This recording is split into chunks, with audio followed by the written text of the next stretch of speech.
रन्जन दैमारिखौ बिथाङा बस'नो हागौमोन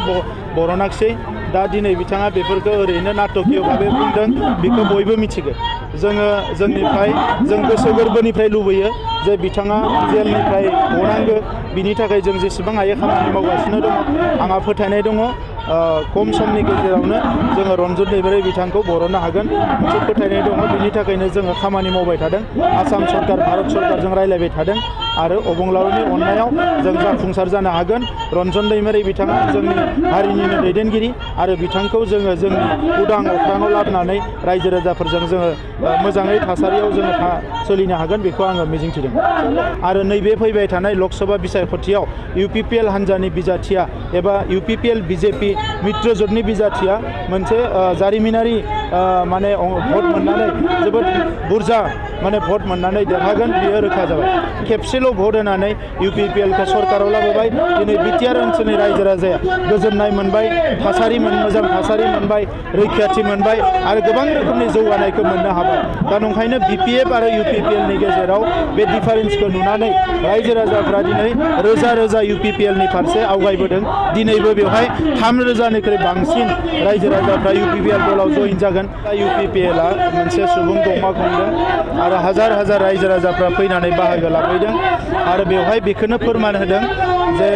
गसाइगाव ओनसोलनि रायजो राजाया जे UPPL हान्जाजों दङ बेनि मोनसे बिराद गिदिर मोनसे बिदिन्थि जेरैबायदि 3 बोसोर सिगाङाव रायजो राजानि मोनसे गिदिरथार थांखि लानानै UPPL हान्जाया फैदोंमोन दिनैबो जोङो पुनर फिन बे रायजो राजाफोरखौ नुनानै जोंनि गोसोआव थुलुंगाखांनाय फैदों जे बे ओनसोलाव जे जों गोजोनखौ गायसननो हाबाय रैखाथिखौ बयनोबो लाबोनो हाबाय आरो गासैबो रायजो राजाफोरनि गेजेराव खौसे लाबोनानै मोजां थासारि दानो हाबाय बेखौ जोङो दिनै फिन खेबसेबाव बुजिनो हादों रायजो राजाफोरखौ नुनानै बेनिखायनो फैबाय थानाय समाव जोंनि BTR ओनसोलाव बर'जों लोगोसे गासैबो रायजो राजाफोरा जेरैबायदि जौगानाय लुबैदों बे जौगानायखौ मावनो थाखाय UPPL हान्जाया खामानि मावलांबाय थागोन आरो खेबथाम भट होनानै BPF हान्जाखौ सरकाराव लाबोदोंमोन नाथाय BTR ओनसोलनि रायजो राजाया गोजोनबो मोनाखैमोन रैखाथिबो मोनाखैमोन जेबो मोनाखैमोन नाथाय खेबसेल' भट होनानै UPPLखौ सरकाराव लाबोबाय दिनै BTR ओनसोलनि रायजो राजाया गोजोननाय मोनबाय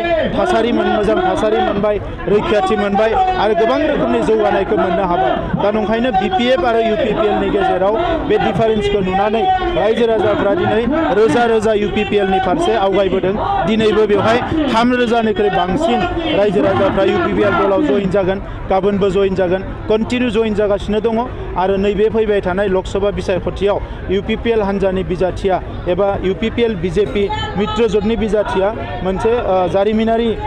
माने भट मोननानै जोबोद बुरजा माने भट मोननानै देरहागोन बियो रोखा जाबाय 7 बोसोर रन्जन दैमारिखौ बिथाङा बस'नो हागौमोन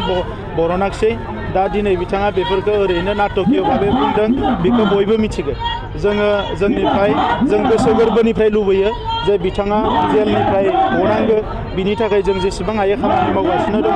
आंहा फोथायनाय दङ खम समनि गेजेरावनो जोङो रन्जन दैमारि बिथांखौ बरननो हागोन मोनसे फोथायनाय दङ बिनि थाखायनो जोङो खामानि मावबाय थादों आसाम सरकार भारत सरकारजों रायलायबाय थादों आरो अबंलावरिनि अननायाव जों जाफुंसार जानो हागोन रन्जन दैमारि बिथाङा जोंनि हारिनिनो दैदेनगिरि आरो बिथांखौ जोङो जोंनि उदां अख्राङाव लाबोनानै रायजो राजाफोरजों जोङो मोजाङै थासारियाव जोङो सोलिनो हागोन बेखौ आङो मिजिंथिदों जों थाबैनो फोसावगोन